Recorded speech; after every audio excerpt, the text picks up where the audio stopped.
I told this guy not to do it for me.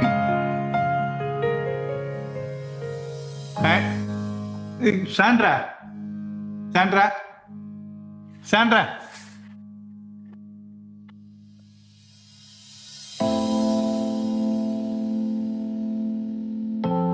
Sandra, I told them not to do it, no? Not See, in this case, I told them not to change the. I tell you, they don't coordinate. Who? Yeah, I asked them not to change the background. And they are working from here, no? And I think Nebashish.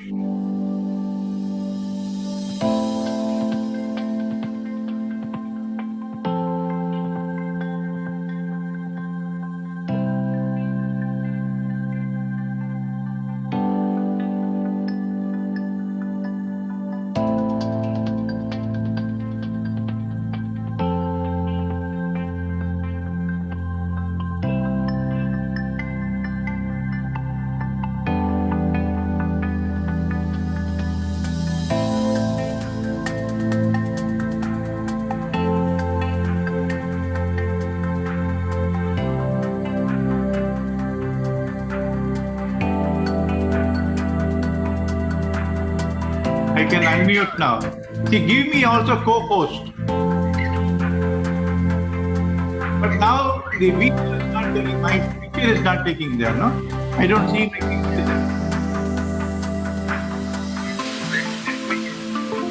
Huh? It's not my picture. I think they have not only unmuted, but they also closed all the videos for everybody.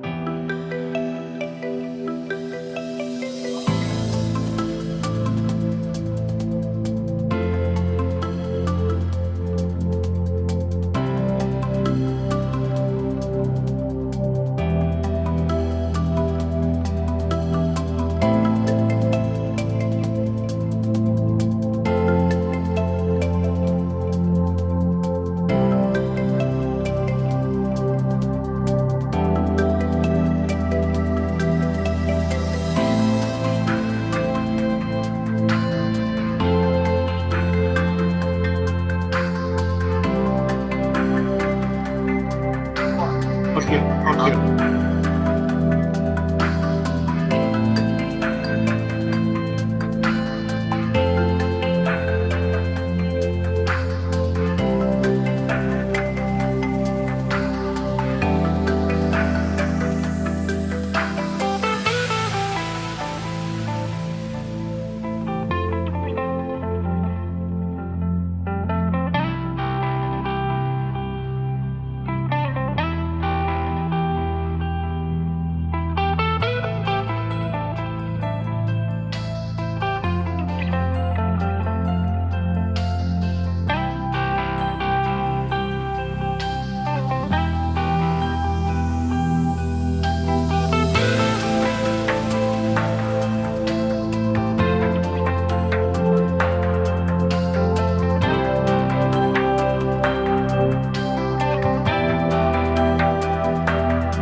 sharing the screen, so that is why this standard. Not.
Yes, Raghu, how are you? I'm doing good, Father. Okay, good, fantastic. The only difficulty in having that background is that the movement becomes too when you go it's pretty sharp, as you say. Ashish will join in. Ashish Kothari will join us in another 2-3 minutes, Father. Okay, sure. And he sent his PPT to us. In case of any disruption, we can use the PPT. Okay.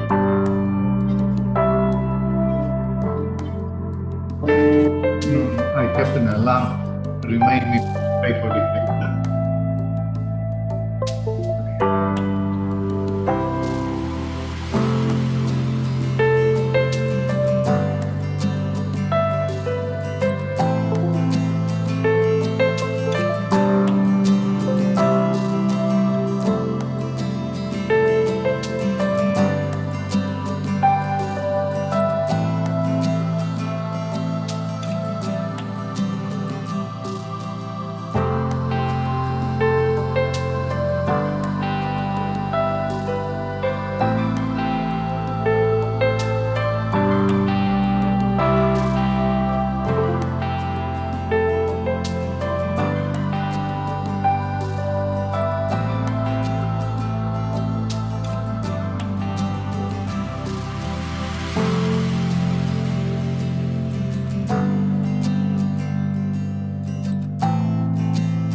Hi, Ashish.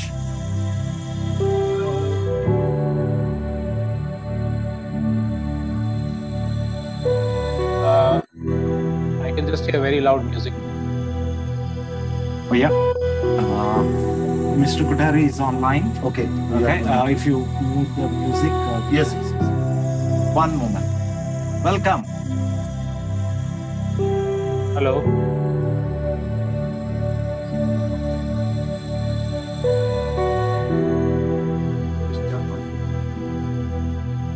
Hello. Yes, Ashish. Good Hi. evening. Sorry. Can you switch the Yeah. music off? I can hardly hear you. Yes, we are doing that. You mute. I want to talk. That's better. Yes. Hi, Raghu. How are you? I'm good. Good to see you. Yeah. Even if it's only on screen. Oh, yeah. I wish you were in person here. Again. And Father Christy is here.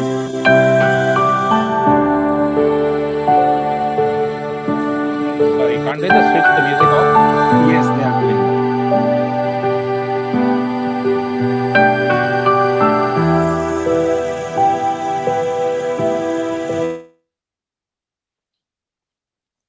That's better. Hello, Father Christy. How are you?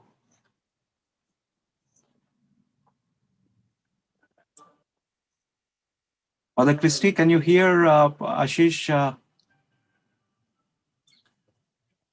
think his mic is on mute. Mm-hmm. Your mic. No. My mic is off. Okay. Let me just try the share screen. Yes. Host will have to enable my. Please.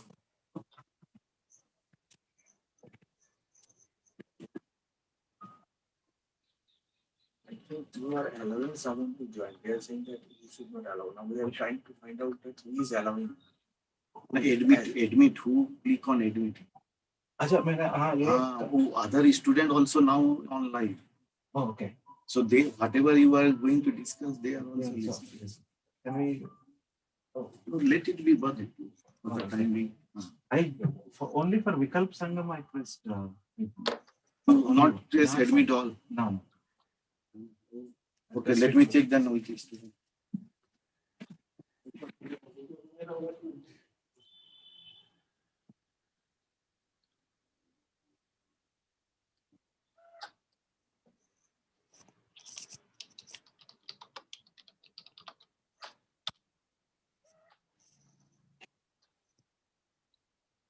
Father Christy, you are on mute. Mute so that. Okay, Raghu, can you see the? Yes, Ashish. You can see the screen full screen, Yes, I can.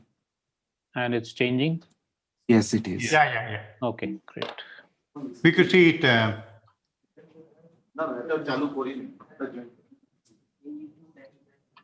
Debashish. Devashish, Father Christy. Yes, Debash? he's here, Father. When did you allow all the people automatically enable? Father, we are not admitted, Father. Around 5-6 co-hosts are there. Someone should click. Sir, No, who is the host? Sir, it's One. live. Okay, Who is now the we are host? live, Father, almost. So we are almost live. All the participants are also here. We will start our program in 7 minutes time. That is at 6 p.m. Okay, and Mr. Kothari has shared his screen. We can see that, and we can also see the slides changing. So we are all good to go. Why should he do that? I don't know. Father, you are live. Yeah.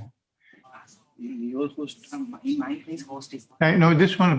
I'll put this way: enable waiting room. I think this automatically they can do. No, automatically will do. No. I usually used to do that. No, that it becomes easy. Are discussing each other, and maybe students are also trying. I don't know who admitted. Co-host having the permission. So admit. Listen.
We'll be starting shortly. Kindly mute your microphones.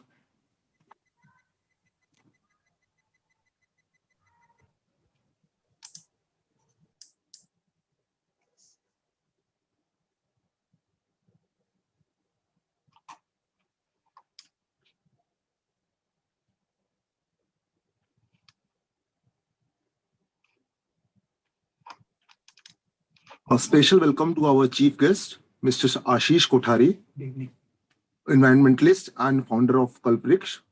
Good evening to all our distinguished guests, ladies and gentlemen.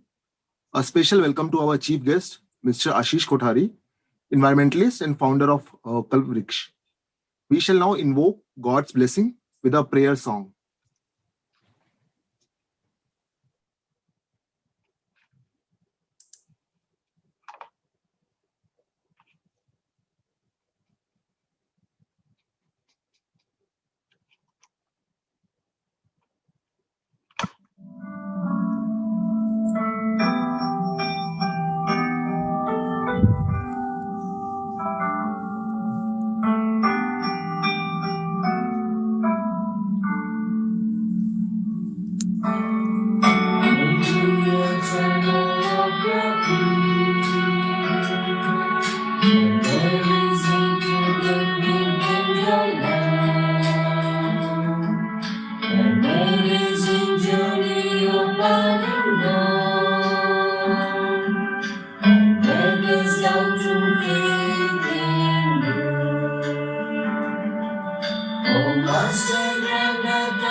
Make me a channel of your peace.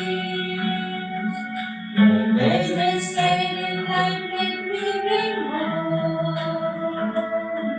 Where there is darkness, only light. And where there's sadness, ever joy. Oh, Master, grant that I may never see. So much to give and so blessed to console. To be understood as to understand. To be loved as to love with all my soul. Make me a channel of your peace. When there is hatred, let me bring your love. When there is injury, your pardon, Lord. And when there's doubt, to faith in you.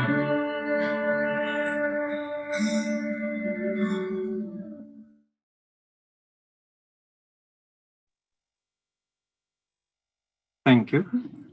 With the blessings of the divine, I now invite Father Christy, Director of XLRI, to welcome the gathering and introduce the speaker. Father Good Christy. evening to all of you. Dear Mr. Ashish Kothari, Chief Guest of the evening function, Mr. T.V. Narendran, Chairman, XLRI Board of Governors and CEO and MD of Tata Steel Limited, members of the XLRI Governing Board, faculty, fellow Jesuits, students, alumni, staff, ladies and gentlemen. I'm happy to welcome you all to the 7th Dr. Verghese Kurien Memorial Oration. A special welcome to Mr. Ashish Kothari, who has accepted our invitation to be the speaker today. Let me say a few words why XLRI has instituted this oration in the name of Dr. Verghese Kurien before I introduce the speaker. In line with XLRI's vision to train global leaders for the greater common good and a sustainable future, Father Arupe Center for Ecology and Sustainability was established in 2012 to promote an environmentally, socially, economically sustainable and just society. This center has been named after Father Arupe, former Superior General of the Society of Jesus, who gave a strong thrust on the need to work towards a just and sustainable society by giving preferential option for the poor in all the works of the society. This annual oration is one of the activities of the center, and it provides a platform to listen to and learn from eminent persons who have made a significant contribution to the idea of an empowered, prosperous, sustainable society. This oration has been rightly named after Dr. Verghese Kurien, best known as the father of the White Revolution in India, who is globally recognized as a role model for sustainable development. He helped India to become the largest milk producer in the world. He pioneered the Anand model of dairy cooperatives, which transformed dairy farming, India's largest self-sustaining industry and the largest rural development sector, employment sector. This year, we are fortunate to have Mr. Ashish Kothari, an eminent environmentalist, globally known for his extraordinary contribution to sustainable development, to deliver the 7th Dr. Verghese Kurien Oration. Mr. Ashish is a graduate in sociology from London School of Economics and a former faculty member at Indian Institute of Public Administration and a guest faculty at several universities in India and abroad. He is known for asking probing questions. Are there alternative ways of meeting human needs and aspirations without trashing the earth and without leaving half of humanity behind? In pursuit to find answers, he founded Kalpavriksh, an environmental action group, which has been in the forefront of the struggle for sustainable sanity and sustainability in India for the last 4 decades. He coordinates Vikalp Sangam, a repository of Indian democratic practices, frameworks, and visions that offer fundamental alternatives to today's dominant economic and political system. He has served on several national and international committees and boards. At present, he is the chairman of Greenpeace India's board. He has more than 24 books to his credit. We are indeed privileged to have you, Mr. Ashish Kothari, with us today.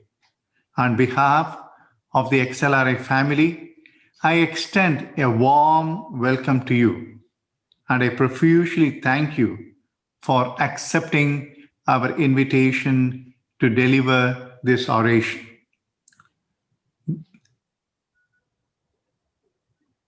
Thank you. This is the first time we are having this oration virtually. So I thank all those people who have made it possible. And Mr. Ashish is speaking from Pune, where he lives today. So once again, I welcome you all to this oration. Have a pleasant evening. Thank you. Thank you, Father. May I now request Mr. Ashish Kothari, our chief guest, to deliver his oration. Ladies and gentlemen, Mr. Ashish Kothari. Thank you very much. Am I audible? Yes. Yes, sir. Hello. Yes. Okay. Thank you. Thank you, Father Christy. Thank you, Raghu. Thanks to the entire team in XLRI for this wonderful opportunity. I am so sorry that I am not able to be physically there with you. That would have been even more pleasurable and an honor for me. But given the circumstances, this is certainly better than nothing. Just a couple of corrections in my introduction, Father Christy. It was the Delhi School of Economics, not the London School of Economics. And I dare say the Delhi School is better, or at least was at that time. And I'm no longer chair of Greenpeace India. I'm on the board, but I gave up chairpersonship last year. What I'm going to do over the next maybe about 35 to 40 minutes is present very briefly what I think are the problems with the current model of development and everything that underlies it. But I'll do that very briefly because it's the kind of bad news that if you make the mistake of reading the morning newspaper, you read about quite frequently. Much more of my time I will try and spend on looking at what are the both practical and conceptual and theoretical alternatives for human well-being, which exist already or can be tried out. So let me see if I can share the screen. Yes, is this visible and is it full screen? Yes, sir. We can see your slide. Okay, thank you. The words that are on the screen right now, Eco Swaraj and the Rainbow Recovery, I will explain them as I move along. Now, I think if we look at the sort of dominant narrative of development in India, it is one of glitz and glamour, and India rapidly moving into the 21st century and becoming now the 5th largest economy in the world. Very high rates of growth, economic growth until recently, and multiple different sort of conventional indicators that you can think of in terms of the ownership of assets like mobile phone connections, cars, etc., we seem to be on the path of rapid development, unlike many other countries. But then there is the other side of the picture, which is what we have been focusing on over the last 4 decades, which is what is the kind of ecological, social, economic, cultural impact that this model of development is causing. Now, if you see this particular advertisement, it's from about maybe 30 years back. It's an Indian multinational corporation called Dotsal. And the advertisement is really about the fact that nature is a barrier between us and development. And if nature is a barrier, it has to be uprooted and shoved aside. Now, probably no ad agency will give an ad like this anymore because it will be considered to be politically inappropriate. But the model of development is still exactly what this is. So if you see over the last, even the last 1 decade, and especially the last 4 or 5 years, there's been a very rapid decimation of forests and other ecosystems for the pursuit of development projects like mining and expressways and mass tourism projects and industries and so on. And so we tend to characterize this not as development, but as violence, as a form of violence against nature, as a form of violence against communities, especially those communities who depend most on nature, and against and violence against cultures also, which I'll explain in a while. Globally, we now know that this process of economic growth-led development is causing all kinds of severe global crises. Climate is the one that's being most talked about, but it's much more than that. It's biodiversity loss, it's crossing various different planetary boundaries within which human activity should be located, because once we cross it, then it rebounds on us, as we can see, for instance, with the climate crises. We are already using 1.5 times the resources that the earth can actually provide to us, or that can be regenerated every year. So it's like eating into the capital. If you have a bank account, it's like eating into the deposit that you made rather than just living on the interest. Even in India, there was a study that was done in 2008, which showed that we are well beyond our ecological and biological capacity already. We are twice that capacity, and we are now the 3rd largest footprint in the world. Now, I remember when I was growing up in school, one of the things I was always told is that, okay, this kind of development might have some ecological impacts, but we need it in order to move people out of poverty and to provide employment. A colleague and I did a book, I'll show you the cover of that in a minute, where we analyzed in great detail, using mostly government statistics, as to what is the real picture with regard to poverty and employment. And what's very interesting is that the last 3 decades or so, where we've had rapid rates of economic growth, have actually mostly been what's called jobless growth. Because for every job that's created, one is lost due to automation, mechanization, or for other reasons.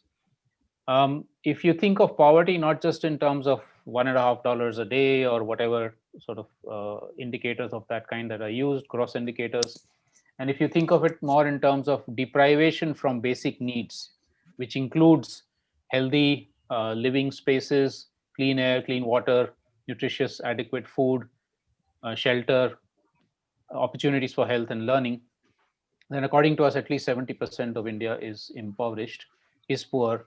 And it's not just still poor, as in people who were poor, but people actually who were relatively wealthy. If you think of wealthy in terms of well-being, those who were, for instance, had good forests to depend on, or good seas to depend on, or good rivers to depend on, have increasingly actually entered the poverty, the ranks of the poor, because they have been displaced or their resources have been snatched away from them. And that figure of 60 million is astounding, because it's a larger population than most countries of the world.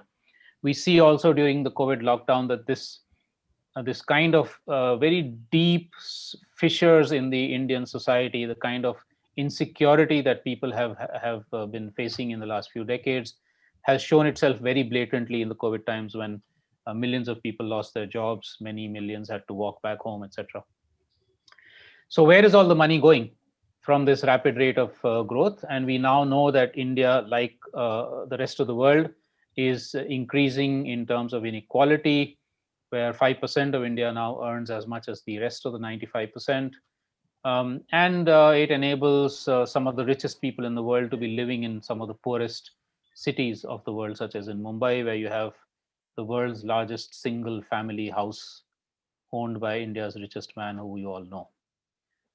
And finally, this is a model of development which has, especially in the last few decades, shrunk spaces for democracy, because when people like us protest, when we resist, when farmers resist, as you can see right now happening in the streets of Delhi, when people who are Adivasis say they don't want to give their forest over for mining or whatever, then the state cracks down or corporations take action, a lot of it violent, and in the form of then labeling people like us as being anti-national, anti-development, terrorists, and so on and so forth. And this is, of course, again, a global phenomenon. And one other thing, which I think is very important to point out, is that in this process of economic growth-led modernized development that we've seen all over the world,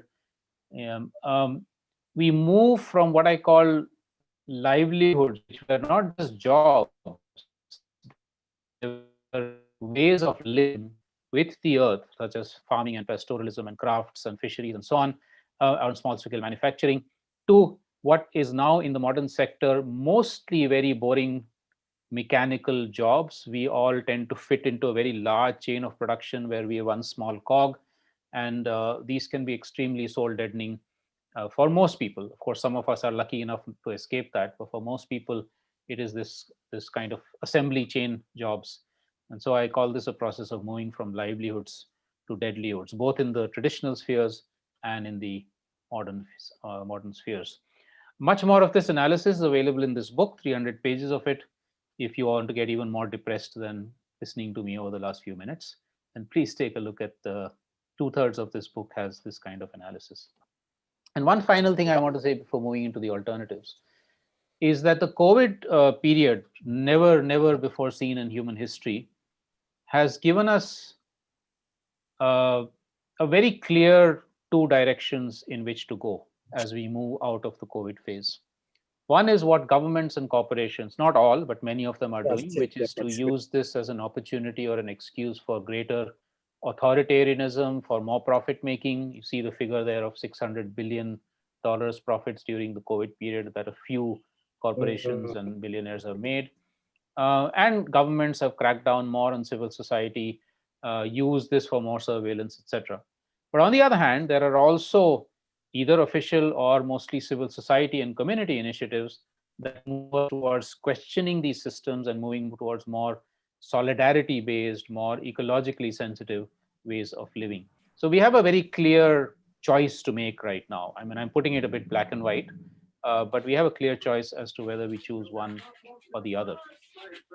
So the question that arises is, are there alternatives and are they viable? In order to answer that question, it's very important for us to ask alternatives to what? Because one of the things that the system is telling us, that the dominant system is telling us, yes, of course, we are creating problems, but we have solutions. So we have a lot of garbage. We can, I'm getting a lot of background noise. Can people please switch off their mics? Yes, thank you. So we are told, okay, there's a lot of garbage. Let's recycle it, or upcycle it is the fancier new word that's being used. We are told that, yes, there's a lot of carbon being emitted into the atmosphere. Let's trap it somewhere. Let's create more of sinks, and let's do geoengineering, mass projects around the earth, which will actually reduce the amount of, not reduce the carbon itself, but trap it more, or reduce the warming that's taking place. And to my mind, what these sorts of solutions do not do is address the fundamental roots of the problem. Why do we have unsustainability in the first place? Why do we have inequality and injustice and exploitation in the first place? And the way I characterize it somewhat simplistically is to say, this is because of concentration of power, power to take decisions, power over others, whether it's concentration in the hands of men over women, which is very old, patriarchy and masculinity, or its concentration in the hands of the state, centralized nation states, which are in many places of the earth becoming even more authoritarian, or its concentration in the power and in the hands of corporations, private corporations in capitalist situations, or of course we know also with regard to casteism, racism, etc. And finally, power in the hands of humanity over other species, over the rest of nature. To my mind, if we want to think about alternatives, we have to challenge these fundamental structures of power and domination. And that's why we also have to then challenge the kind of pat answers, sort of superficial answers that the system is giving us, including, I'm afraid, sustainable development. We can, in the discussion, I can discuss this more. I think sustainable development, if you look at it in terms of the sustainable development goals, is internally contradictory. You cannot actually have constant growth of material and energy use and throughput in a sustainable way. It's an impossibility. It's an oxymoron. And so there's a serious problem even with something like the SDGs. And finally, what we see in India during the COVID lockdown in May and June, these Atmanirbhar Bharat packages or self-reliance packages that were announced by the Prime Minister, if you really look at them in close detail, you find there's actually nothing about self-reliance in those. The words are used, it's all nice imagery, but you're talking about expanding coal mining in central India in the name of Atmanirbhar Bharat. Mega solar projects. I just came back from Kutch, and one of the most sensitive ecosystems there is currently being given over to the Adanis for this mega solar project, which will then be put out all over the world to say, oh, look, India is meeting the Paris commitments by moving towards renewable energy. But the impact on the ground on both people and on wildlife in that area, nobody's really looking at that. So then what are the real alternatives? And what I'm going to do over the next 10, 15 minutes is to actually go through a range of these where people are already practicing it. Now, there's two parts to the alternatives. One, to my mind, is resistance. People who say, no, we don't want this model of development. We do not accept it. This image is from about 30 years back, a movement in central India on the Indravati River by Adivasi communities, where they said no to 2 mega hydro projects that would have displaced about 300 villages and destroyed a lot of the forest that you can see in the background.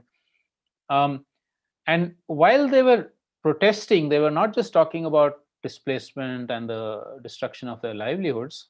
They were also saying that for us, this river, for you, the river is megawatts and power. For us, the river is our mother. We will not allow it to be shackled by your walls and dams and so on. And so what you see in these resistance movements is a very different way of looking at the rest of the earth and looking at each other. Very different ways of being, of knowing, of dreaming. And you see this in movements of satyagraha, different parts of the world, including the one right now that we're seeing by farmers in Delhi, in North India. Anti-racism movements, anti-apartheid movements, movements by young people to challenge the climate crisis and the fact that governments are not really acting. To my mind, all of these sorts of resistance movements are part of the alternatives. But at the same time, we also need constructive solutions because people have problems of poverty, of hunger, of injustice, of deprivation. So how do we move towards that? And I'm going to show you many examples of this. There are lots and lots across the world. I'll show you a book later on, which I recently helped to co-edit, which has 100 examples around the world. But first, let me focus on, oh, sorry, I forgot. This map, to me, is a fascinating one. I always use it. I love using it because every time I use it, people say, oh, ye to ulta hai. It's upside down. And I say, but why? If the earth is round, it depends on where from space you're looking at it, right? As to whether, in fact, Africa should be on top or at the bottom, and Europe should be on top or at the bottom. And if you think of it, the maps we've been using, the so-called the normal maps, are products of colonial times, where Europe was put on top, and it was made to look much bigger than it actually is. This is the actual size of the continents that you can see here, where you see how big Africa and how small Europe is. And England, which ruled half the world, completely disappears. So we have to decolonize our minds constantly with regard to how we think, also include things like maps. I am much more familiar, of course, with what's happening on the ground in South Asia. And what we've been doing in the last few years is to document and help document hundreds of examples of alternatives of different kinds, whether it's food or it's health or it's education or it's shelter, it's water, it's governance, it's urban sustainability, livelihoods, all kinds of different things. And I'm going to give you a few examples of these just to give you a glimpse of what's happening on the ground, which we mostly don't hear of. This is my the one that's inspired me the most, because it's from a set of people who are the most oppressed in India: Dalit women, small farmers. They are triply oppressed in terms of caste, gender, and class. In the last about 25 years or so, these Dalit women farmers have uh, gathered together in sanghas in about 75 villages, and then that's formed a larger organization called the DDS, Deccan Development Society. And through these collectives, they have brought back a lot of the traditional seeds of jowar, bajra, ragi, local rice varieties, etc., gone completely organic, collectivized a lot of their farming operations, for instance, collective grain banks, so that everybody has access to seeds for planting, a local PDS system parallel to the government PDS system, which enables a localized farmer consumer connection, and many other things, innovations they've done, through which they have not just removed the kind of hunger and poverty they had 30 years back, and the kind of situation of deprivation they were in, but moved towards food sovereignty, which means complete control over food, or what can also be called Anna Swaraj, food Swaraj. And in fact, there are movements of this kind in many parts of the world for food sovereignty, energy sovereignty, water sovereignty, land sovereignty, where they say we don't want to be dependent on either the government or corporations. We want complete control over basic needs in our own hands. They've also done a lot of other amazing things, like their own community radio station, their own community filmmaking studio, and much else. And amazingly, the same women who 25 years back were facing hunger and deprivation are today contributing to the COVID relief measures in the district. Another example is from Northeast India, also a women's network, which has been working with farmers and others in Nagaland and a couple of other states, where they have emphasized the retention of traditional systems of practicing both shifting cultivation and settled rice-based cultivation, and retaining your seeds. And in fact, in the COVID period, again, it was because of this that they were relatively food secure compared to a lot of other communities that had not sustained their ways of living. They were also able to put some things into the Kohima market even during the lockdown, so that their economic activities continued. And of course, it's also heavily, both the DDS and this one is heavily based on the rights, the women's rights to land, to seeds, etc. A third one, also a women's collective, and I'm deliberately starting with women's collectives because I think that these are the ones that are really leading the way.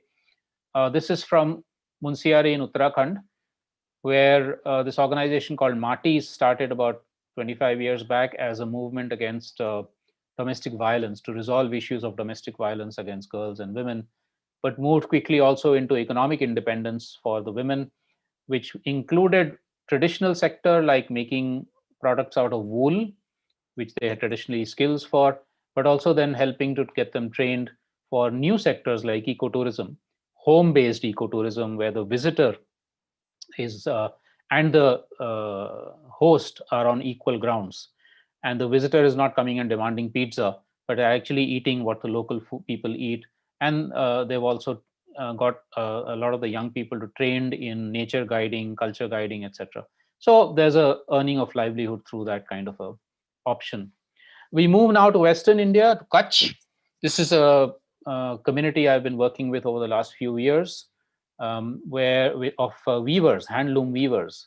Now, as we know, handicrafts and handloom have collapsed almost all over India, partly as a result of the industrialization policies of post-independence India, and for many other reasons. In this case, in Kutch, also this had collapsed, partly because of that, partly because of the earthquake in 2001.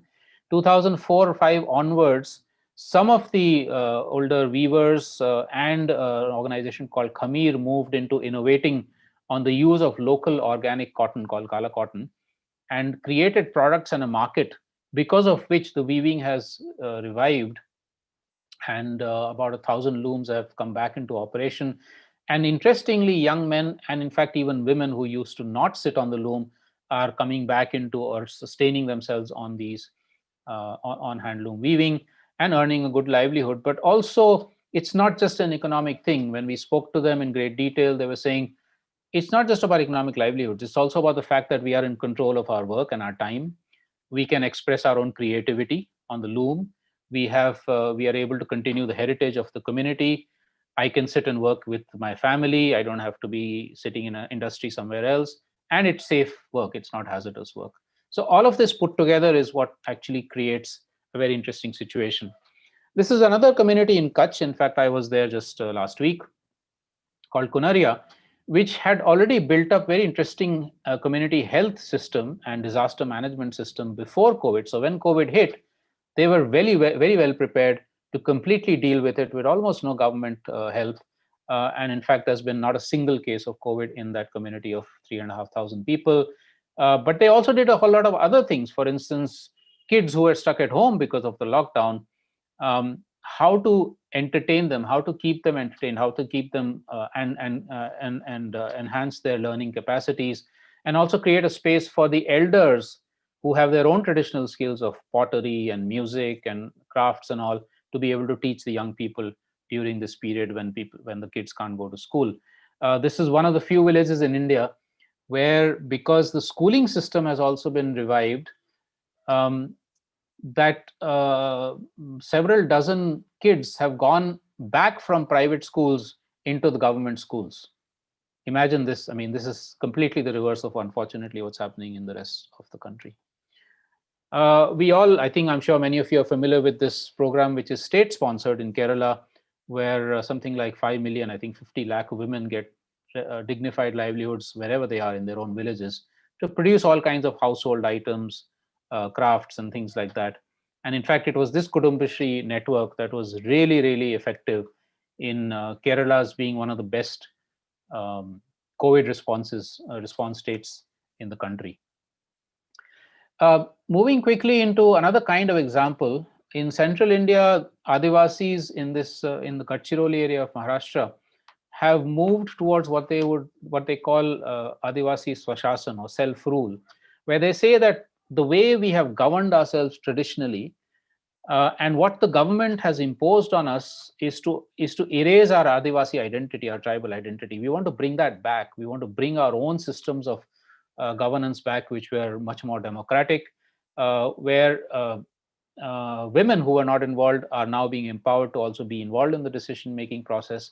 And in this case, 90 villages have got together to create a Mahagram Sabha to sort of look at the entire landscape and how do we govern it in a way that we have complete livelihood security, we protect the forest on which we now have rights, and of course also we create our own cultural identity or revive it, and women's empowerment, and so on and so forth.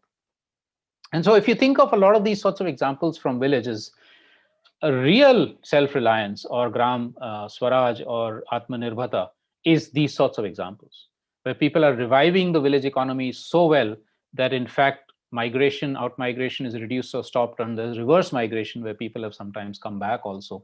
And you can actually do this all over India if only there was adequate support for it. Now, quickly thinking of cities, because it's not, even if all villages become self-reliant, we will still, of course, have cities. And we know that cities have huge problems of unsustainability, of inequality, and so on. So here, this is Bhuj, not a big city, about 200,000, 250,000 people. But what's happening there, I think, has very important lessons for all urban areas, where in several of the local, what used to be slum colonies, people have been empowered to know their rights, to demand accountability from the administration, but also to move towards more self-reliance with things like housing, water, energy, and so on, so that they're not dependent on anybody outside. And please remember that Kutch is India's lowest rainfall area, and yet several colonies here have become self-reliant with just harvesting the rainfall. This is also true of more than 100 villages in Kutch. So you see that kind of thing happening with poor colonies, but also with middle-class citizens' actions in some parts of India. For instance, in Bangalore, the citizens' action to revive the Kaikondrahalli Lake, which was otherwise being eyed by the land mafia for construction, or the actions by Rainbow Drive, top right-hand side picture that you see, where they move towards 100% waste recycling, 100% water recycling, and many other sort of things to reduce their footprint on the outside world and to live much more sustainably. We now also have many more zero waste shops. I remember when I was a kid, I used to go to the nearby grocery shop and get virtually everything without any packaging. Today, you go and try and buy anything at all, it's in plastic or thermal, I mean, different sort of layers and layers of packaging, which is so wasteful. So now we have these zero waste shops in some cities, at least, which are bringing that kind of thing back. Unfortunately, though, very expensive. So we also have to look at how do we make these available to the poor. Now, we have documented about 25 cases of this kind of community resilience in COVID times. These are the 2 volumes we've come out with. We're coming out with many more, and we hope to have at least 100 examples over the next few months. I'll put up the links to these documents when I finish. We have them available in 6 or 7 languages, so please do take a look. Quickly moving into a couple of other sectors, and then I'll look at what sort of the larger picture emerging from these examples. We know that one of our biggest problems or challenges is the education system. Not only the fact that it's inaccessible to a large number of poor people, but even more problematically, the kind of education that's given is something where youth are supposed to basically learn so that you fit into the current system. You fit into the capitalist or the statist system. And we're not taught, we're not sort of given the opportunity to express our own creativity, to be people who are questioning, to become responsible human beings, to think of collective, not just individual selfishness. And so we need alternative education and learning. And these are some examples here. I don't have the time to go into all of them, but there are some amazing examples of alternative learning and schools and colleges where kids are coming up, being able to express their own creativity and do things as a collective rather than as individual selfishness. All the examples I'm putting on here are also available on our Vikalp Sangam website as stories or case studies if you want to look at them.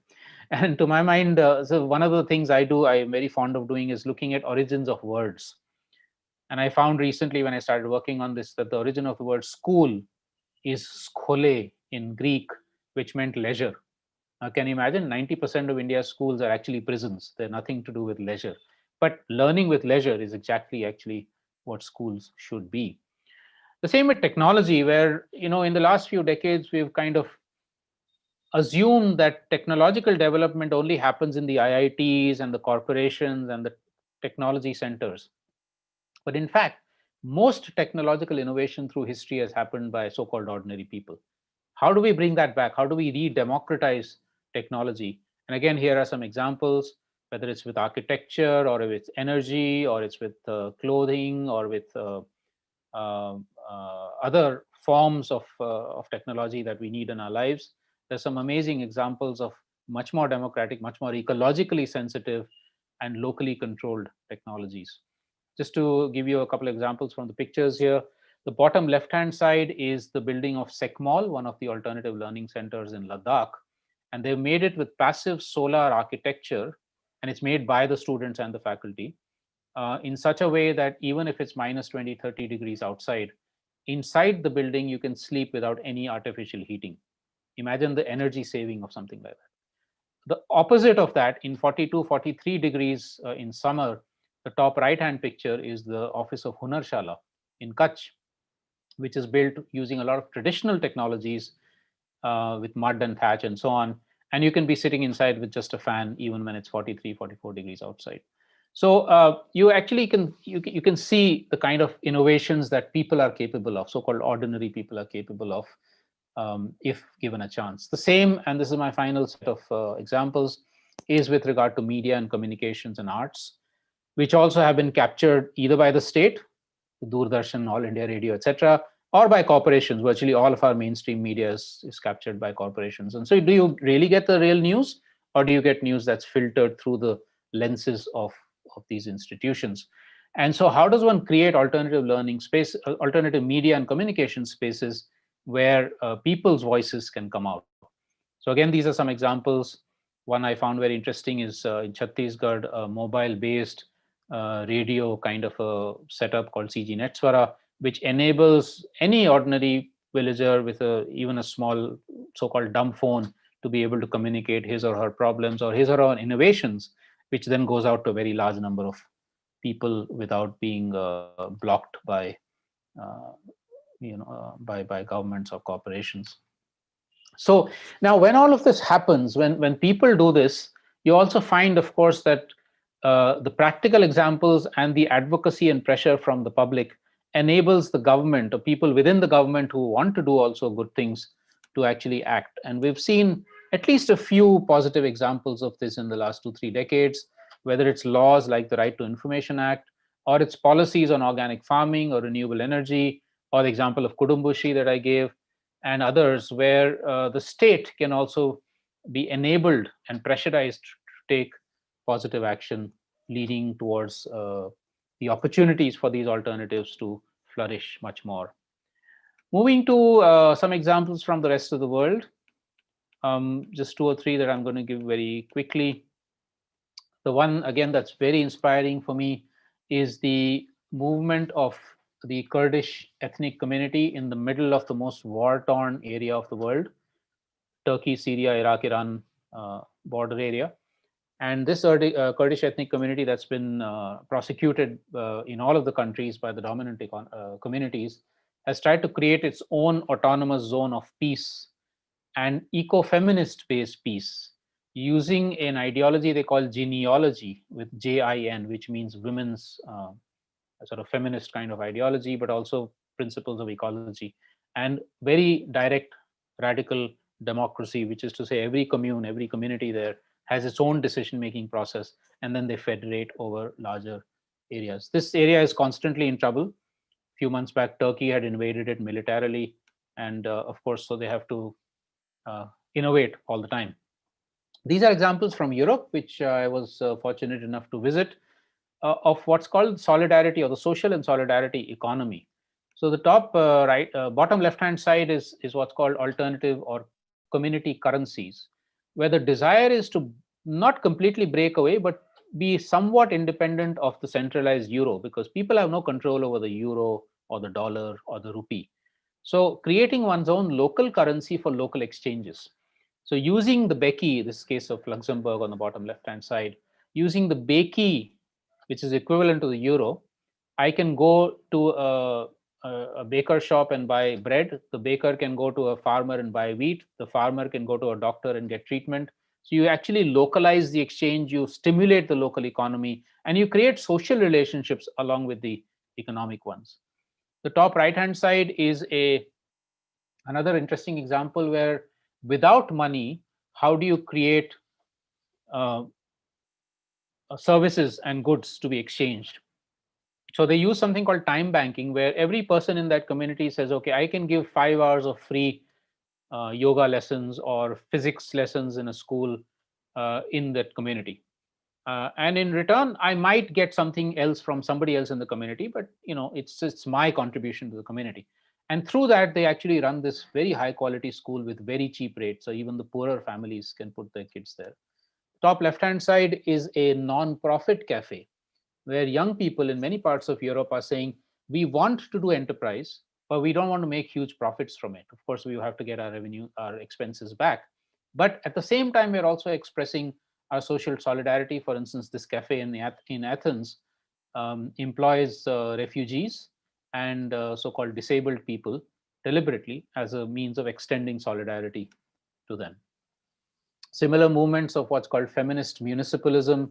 In Barcelona, for instance, a woman mayor over the last 7-8 years has tried to create a very different form of politics and have her eyes always close to the ground and trying to see what is it that communities really need, and how do you actually undermine the corporate control over the city and actually create much more democratic control.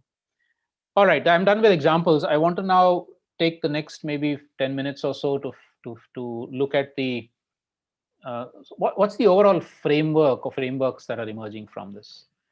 And we call it the flower of transformation. In the Vikalp Sangam process, we've kind of done a lot of collective discussions and visioning on this. This flower of transformation has these 5 different spheres: politics on the top right-hand side, economics right-hand side, society bottom right-hand, culture and knowledge bottom left-hand, and ecology on the left-hand side.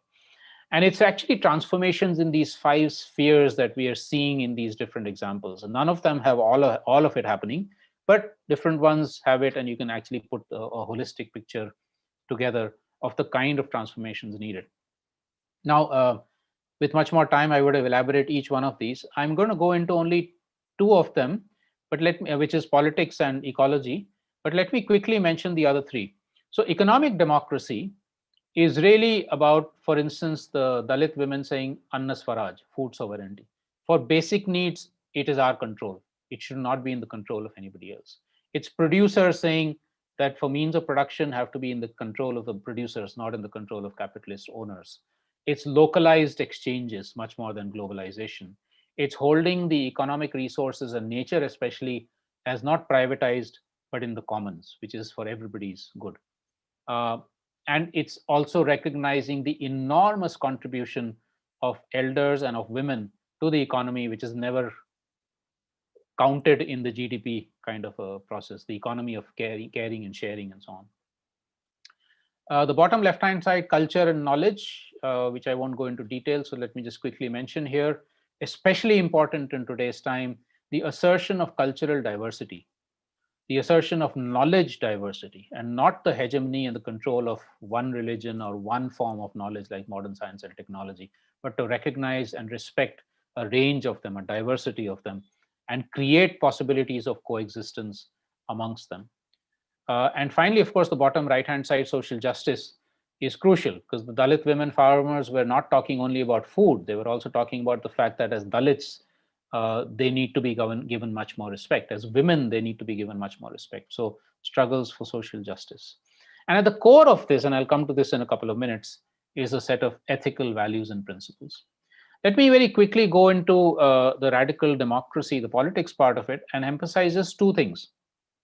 One, if we listen to the principle being enunciated by the Korchi Mahagram Sabha in the Gadchiroli, what they were arguing is, yes, we elect a government in New Delhi or in Mumbai, but in our village, we are the government, which is to say, wherever we are the ones who are part of decision making. We don't leave it to politicians and bureaucrats. And I'll come back to that in a minute.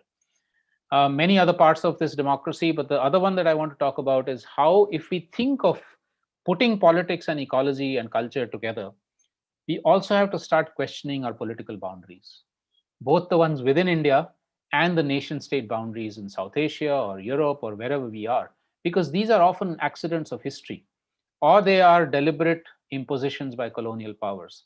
And so we can think of South Asia, for instance, as not split into these hard nation state with hyper nationalist kind of India, Bangladesh, Pakistan, Nepal, China, Sri Lanka, etc., but much more porous, much more where people and wildlife are able to go back and forth as they used to originally, and create zones of peace in these border areas.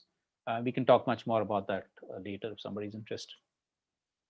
The other sphere I want to emphasize is ecology, because without actually repairing our relationship with the rest of nature, we're all doomed. However rich and powerful we might be, we're all doomed. We have seen with climate crisis and the kind of impacts that even whether you're rich or poor, you can be equally impacted by wildfires, by floods, by typhoons, etc.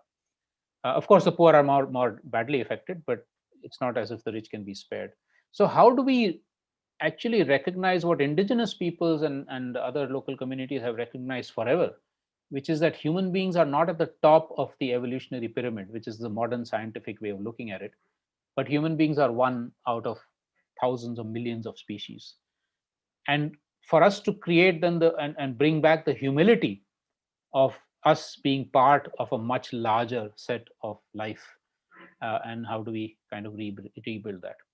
So in India, we started thinking about this in the form of what we call Eco Swaraj, or my colleague Asim Srivastava calls it Prakritik Swaraj, or radical ecological democracy, and radical, another of those words which I like to talk about, because radical does not mean killing each other. It means going to the roots. So, when we say radicalized youth, actually it would be fantastic because all youth would be going to their own cultural and ecological roots, of course, learning from others. And so thinking of radical ecological democracy, very simple. Wherever we are the decision makers. And of course, we make governments accountable to us. But as decision makers, we are responsible to others, other human beings, and to other species, to the rest of nature. So therefore, radical ecological democracy, where you bring justice and sustainability together. There are similar concepts in many other parts of the world. Even in India, different communities have different similar concepts, which I'm not going to go into these in details, but the book, which I'll show you in the end, has many examples of these.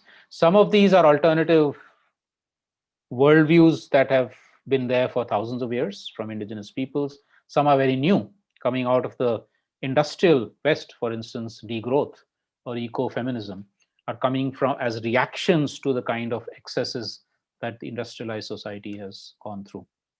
So finally, then, the core of that flower of transformation, to my mind, is a set of ethical principles. I'm just putting these up on the screen. We can go into some of these in the discussion if you want. But essentially, we're talking about values that are very different from what the dominant society is telling us. If we take bullet point 4, for instance, in the school, in a classroom, I should not be taught that I have to come first and leave everybody behind. But what I should be enabled to do is to work with all the other school kids in my class, and so that everybody is moving up. It's cooperation, it's collectivity, it's solidarity, it's commons versus the private. Or if you take the third last bullet point, it's not just non-violence in terms of physical violence, but even thoughts, the way we speak, the way we relate to other species.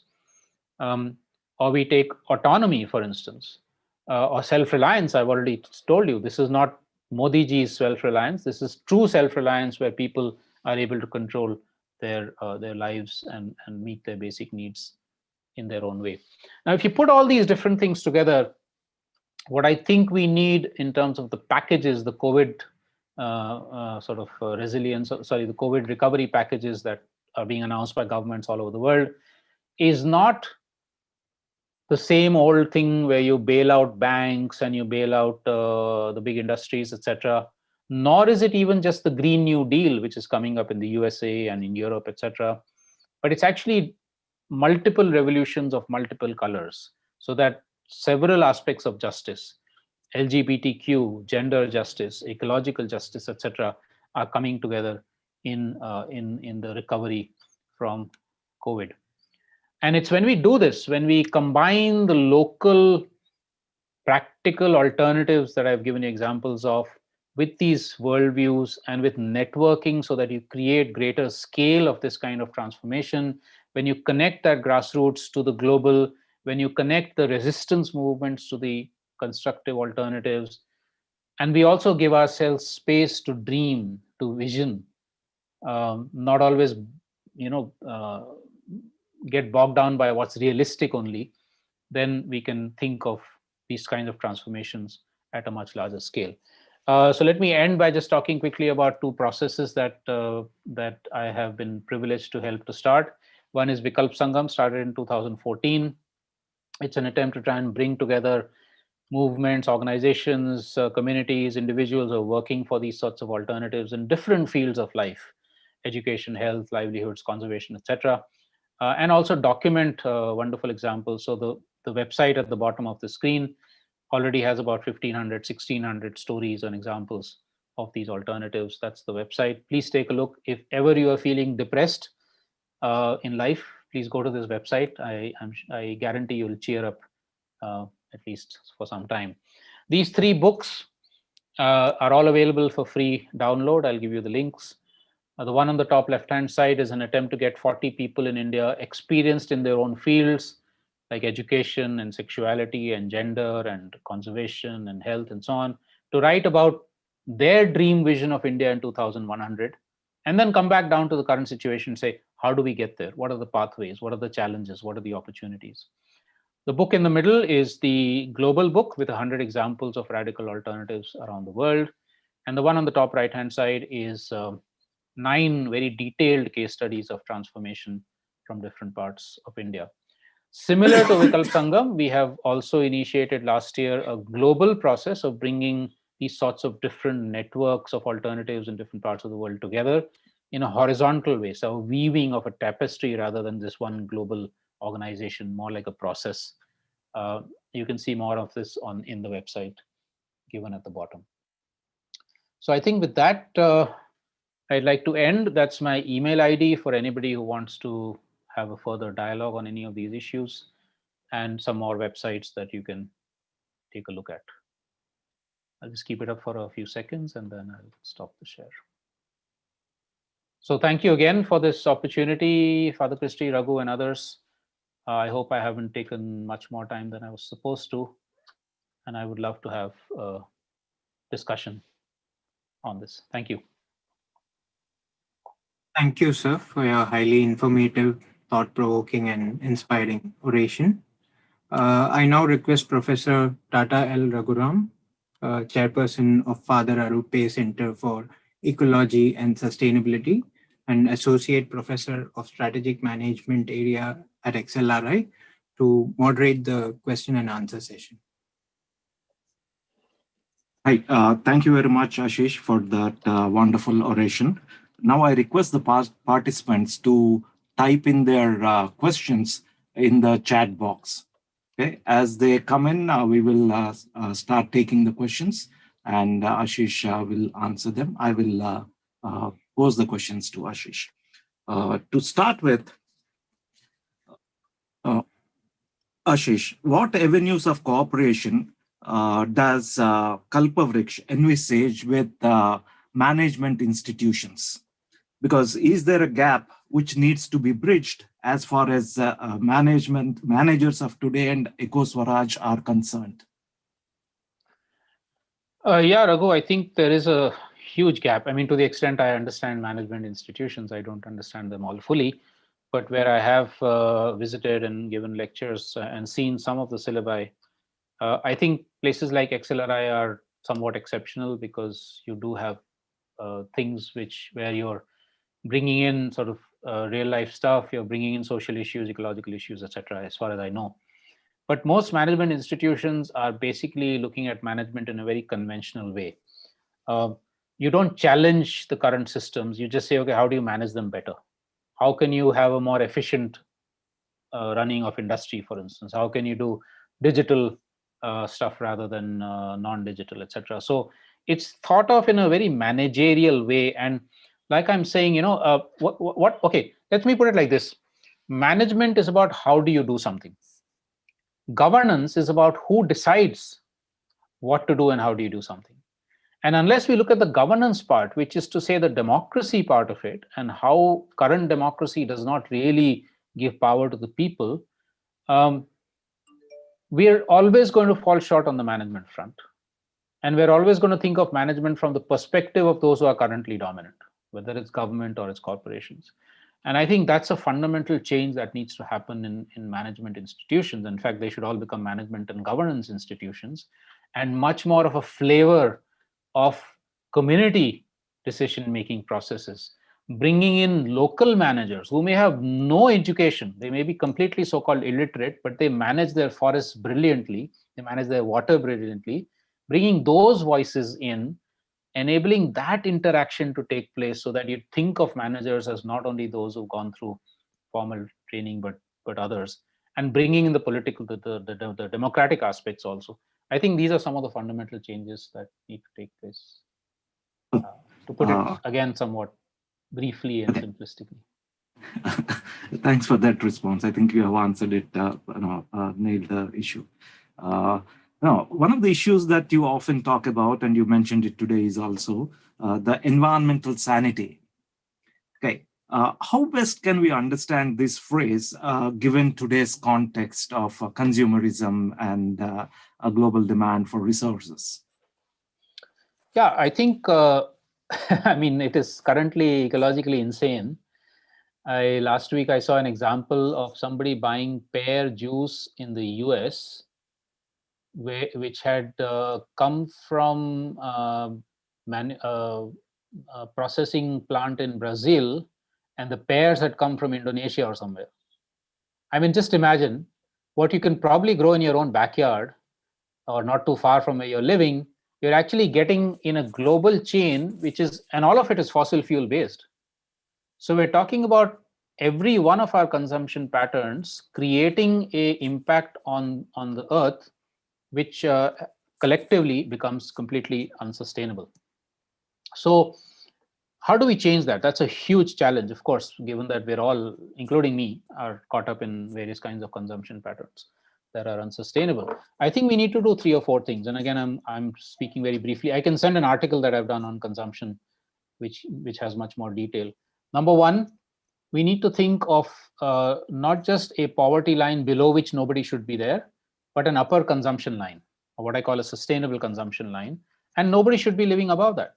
I mean, why should you have air conditioners in every room of the house? Why should you have 3 cars for every family, etc.? I'm talking about the 5% of India or 10% of India that has this kind of consumption patterns, right? And especially the 1%, which is like I gave the example of Ambani with his 27-story house. So one is that. But very importantly, that this is not something that the government brings in and imposes on us. It is something that has to be built through social dialogue and discussion and so on, where, neighbors envy owners' pride. I think that was the Oneida television advertisement. Let's reverse that. Neighbors non-ownership, owners non-ownership or persons non-ownership and neighbors envy. For instance, I live without a fridge. I've lived without a refrigerator for the last 15 years. I would love it if my neighbor came and said, oh, wow, maybe we can also live without a fridge. That's cool. Okay, and why can't that happen? Because this change has happened only in the last 2 generations, Raghu. When I was in school, we used to use our pencil till it was this small. Yeah. We used to call it a Gandhi pencil. They're from the same generation. Yeah. So you and I know this. And in 2 generations, it's changed to saying, if anybody's seen using a pencil that small, don't your parents have money to buy you a new pencil? We can change it back in a generation or 2. So that's one thing. Second, we need role models. And I don't mean film stars and cricket stars and so on. Ordinary people, young people. In fact, a lot of young people are becoming role models. They're getting enormous coverage on Instagram and Facebook and so on. People who were never known, but they've done something really innovative. So we need much more of that. Third, we need to create systems by which alternatives are easily available. So when we say consumption of plastic, for instance, for bags, or like I said, the zero waste shops, those through our own pressure have to become much more common so that people who are ecologically literate, ecologically empowered, have also a choice, because otherwise I can be ecologically literate, but I don't have a choice. I will continue to be wasteful. At least these 3 things and many more other things. And we have to press for a upper salary limit. Wherever, private corporations, government, whatever. The salaries have gone completely through the roof. What the kind of earnings people are doing. Switzerland tried that. They did a referendum where I think the vote for having a salary limit was defeated by a very narrow margin, which means about 48 or 40 something percent wanted it, 51, 52% didn't want it. We have to build up the narrative to enable us to also demand that there has to be salary limits. That's another thing that is enormously contributing to consumption patterns.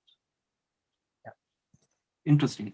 One related question that came up in the chat box. Now, majority of the population is still is aspirational. Okay, they have just come out of poverty, and there's luxury is defined in a certain way. All of that puts more demand for goods and services, whereas the mindsets that you are proposing, a change in mindsets towards eco-swaraj requires a very different definition of luxury or lifestyle. How do we make this transition happen? It is the toughest challenge for this transition, I believe, is in the mindsets. Absolutely. But, I think we have an incredible opportunity here. So, for instance, my visit to Kunaria village, which I spoke about briefly last week, one of the things they're thinking of is how do we they spend 40 lakh rupees a month on household products. 40 lakh a month, just that population of 3,500 people. Buying things that can be easily produced in and around the village, or say a cluster of 10 villages, right? Soaps, footwear, oils, etc., etc. Now, if they were to move towards that, out of a desire to be much more self-reliant and be much more resilient in times of crisis like COVID, at the same time, discussions can start, in fact, have started in that village, of how do we produce these in ecologically sensitive ways? And how do we even reduce the demands that we have? Because we don't need all this stuff, right? So it is this kind of, and in the schools there, in the boys and the girls school, they've introduced these dialogues so that a new generation is coming up facing both the attractions of the modern consumerist thing, but also, and knowing at least a little bit about its impacts, but also the possible alternatives. And for instance, in Bangalore, living in a mud house is just about beginning to get fashionable. Now, suppose we were to go to Kunaria and say that, why do you want to move to concrete and cement? It's hotter in the summer, it's colder in the winter, and you have your bunga structure, a round structure, and you create it, and you do it in ways which mix tradition and modern, rammed earth technology, etc., etc. And you can actually be living in houses where tourists will come and say, oh, wow, this is really great. So aspirations can also be changed, not by dumbing down, not by saying, oh, no, you can't have this, you can't have that, but to say, yes, it's a valid aspiration that I want a better house or I want better transportation or whatever. But here are alternative ways which in fact are becoming cool all over the world. We copy the West in all kinds of wrong things. Let's copy Europe in terms of what it's done with cycling. Every big city there has the best cycle lanes, and three-piece businessmen in three-piece suits are cycling. Politicians are cycling. Want to be aspirational? Think of that kind of a thing for our youth also. So it's a difficult challenge. I'm not belittling the challenge, but it's possible. It's doable. No, I read somewhere the true development is when the richest man in the country uses the public transport. Yes. Okay. There's another interesting question that came up. Can the strategy of regional resource-based manufacturing help in promoting social and environmental well-being in India? Absolutely. If I understand the words correctly, regional resource-based manufacturing, in fact, I think is absolutely essential. Again, for both self-reliance and for ecological sustainability and for dignity, for dignified livelihoods. So let's take another example, which I didn't give. It was there briefly in one of the slides. Kutambakkam near Chennai, where this ex-Dalit Sarpanch called Ilango Rangaswamy, he when he was Sarpanch for two times, he actually managed to create local manufacturing base using, to some extent at least, local resources, such that about 200-300 families that were having to go to Chennai for work or elsewhere could actually get dignified livelihoods in the village itself. Kudumbashree is a great example of that. 5 million women being able to do this across Kerala. Jharcraft in Jharkhand did that to some extent. I don't know the current situation, but maybe Raghu, one of you might know better. They enabled craftspeople to, and 300,000 families from what I remember 10 years back, to get much more dignified livelihoods using their own skills, maybe some upgradation, maybe some new products, but basically using their own skills. So a range of small scale manufacturing, from crafts to producing even things like solar panels. In Kutumbakkam, they're producing solar kit, which can be very quickly assembled, to even services.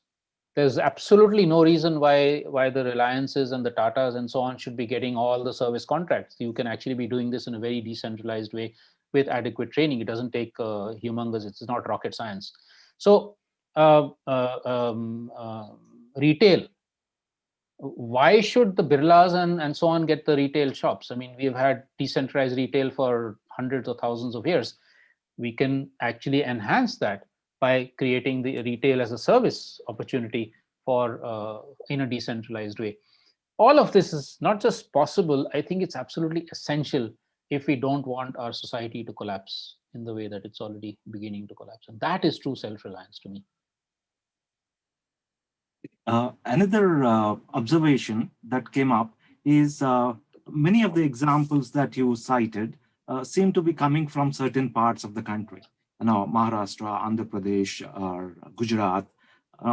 Are there any certain reasons for concentration of local innovations prospering in certain geographical locations in this country? I actually thought I'd given examples from enough geographical locations to make it a much more national thing. I brought in Nagaland, I brought in Kutch, I brought in Tamil Nadu, and I did very quickly. There was Kerala, there was Gadchiroli in central Maharashtra, there was, there was Bangalore, there was Bhuj. Had I had another 2-3 hours, I could have given many more examples from virtually all the states. But yes, I mean, one does see, I don't know if there's any systematic study of this. No, this is not, are there any certain patterns? Yeah, I'm just coming to that, yeah.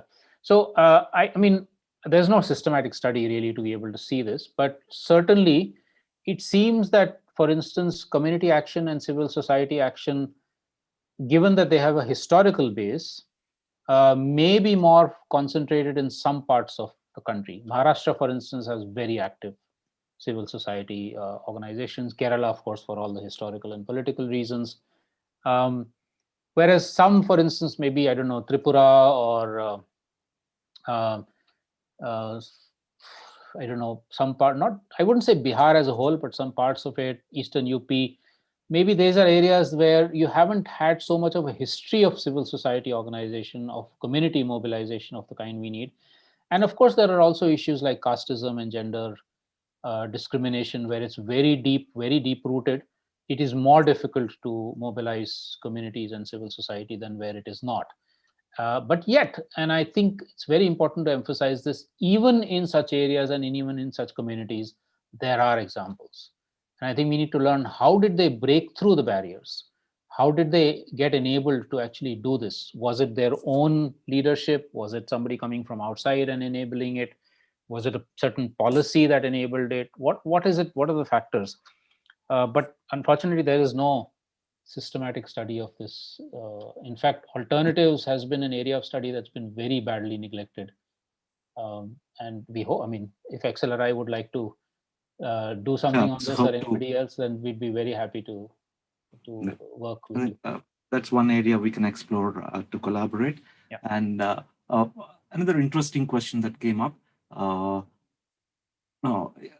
a reduced consumption lead to lesser employment opportunities? It's possible that in the immediate future, that's the next 2, 3, 4 years, that will happen. But that's going to happen with the reduction of fossil fuels. It will happen with, for instance, if we want to eliminate at least a part of plastics from our life. If we want to reduce toxic materials that are killing us, then yes, there is going to be some level of lesser employment or unemployment, which is why it's very important that the COVID recovery package is a recovery package that enables the redeployment of people away from ecologically and socially destructive processes to ecologically sensitive ones. And if you do that within a relatively short period, there's a United Nations Environment Program study on this, in fact, a UNEP study on ecologically sensitive livelihoods, or green jobs as they call it, which shows that within a very short period, you will actually increase employment. So public transportation has a greater employment potential than private transportation. Organic farming has a greater employment potential than chemical-based farming, etc. You can think of all of these. Crafts, 200 million people can be employed in local, just craft. I'm not even talking about other small-scale manufacturing. I'm just talking about crafts. If you were to move, suppose, for instance, textile workers in a factory, it's not so difficult to reskill them to actually be able to do, say, handmade stuff or other things that they might already be good at. In fact, many of them are people who were handicrafts or handloom workers whose jobs have been destroyed, and they've moved into working in a factory. So it might take 10 years, okay? But we've lost 75 years already. Let not do another 75 years and everything collapses and they say, oh my God, this is what we should have done, which is Gandhi's or many other people's dream in any case. So yes, there will be organic farming. If chemical-based farmers have to shift to organic farming, there'll be a 2 or 3 or 4 year drop in production. That's exactly when, for instance, subsidies or support from government or civil society is needed. And then production comes back as the earth regenerates its productive capacity. That's the experience with a lot of farmers who've shifted from chemical to organic. So some hand-holding of that kind, some reskilling, etc. is needed. And we're putting 90,000 crores of rupees into chemical fertilizers. Imagine putting that subsidy into organic farming to enable this shift to take place. So we need that kind of policy shift also. That's wonderful. I think we have just enough time for one last question. What do you see are as the biggest barriers for these transitions to happen?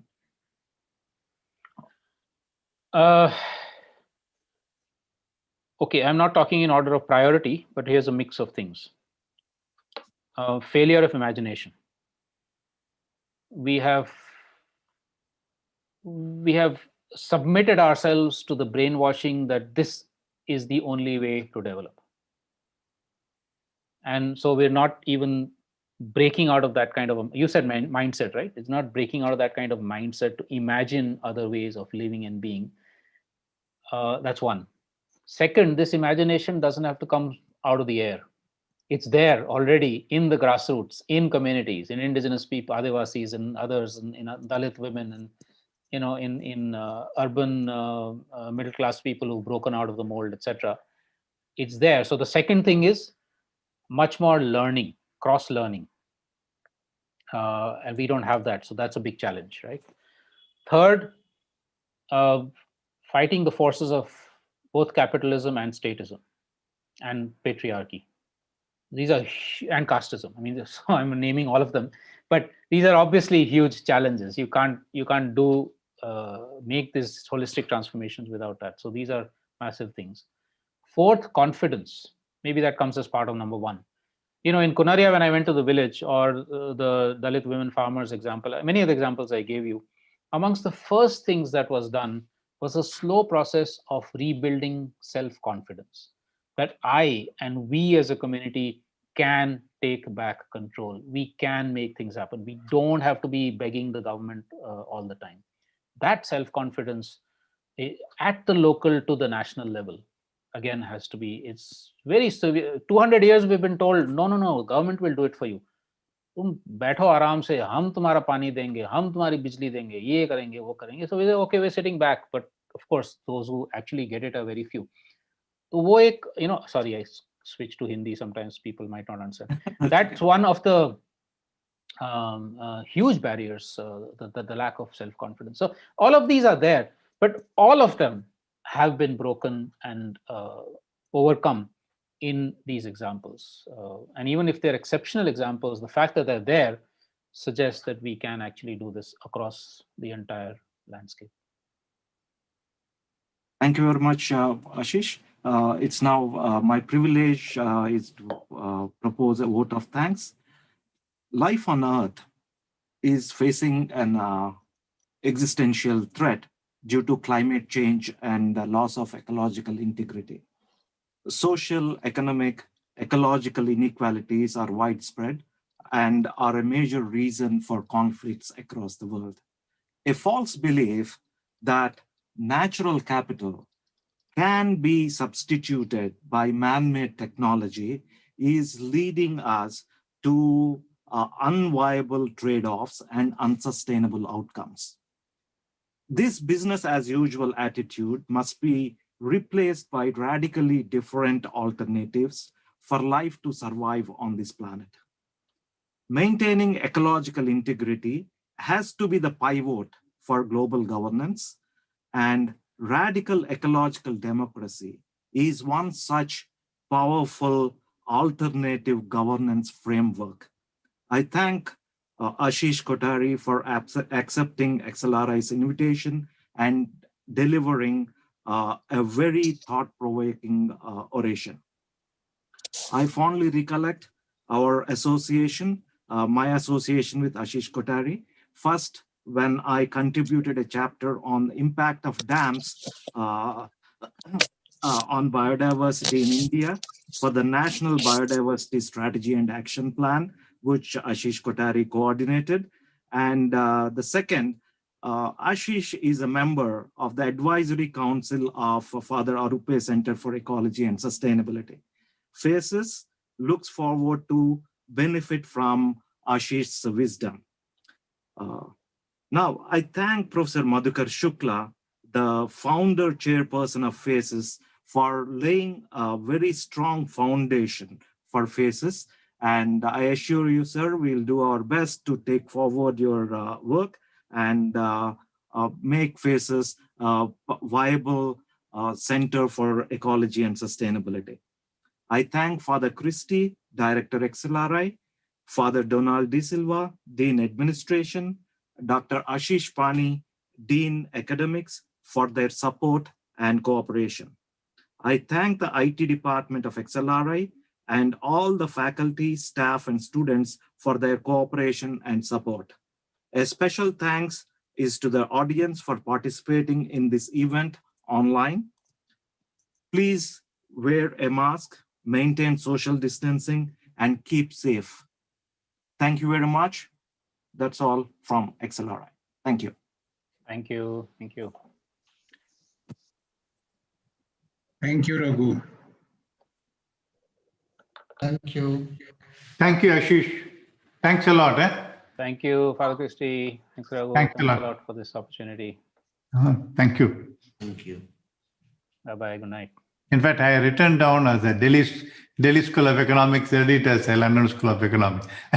Okay. Okay. How was it? You're doing well? Or you are in? I'm in Pune. I've been, but I finally managed to get out. I went to Kutch over the last week for 5-6 days.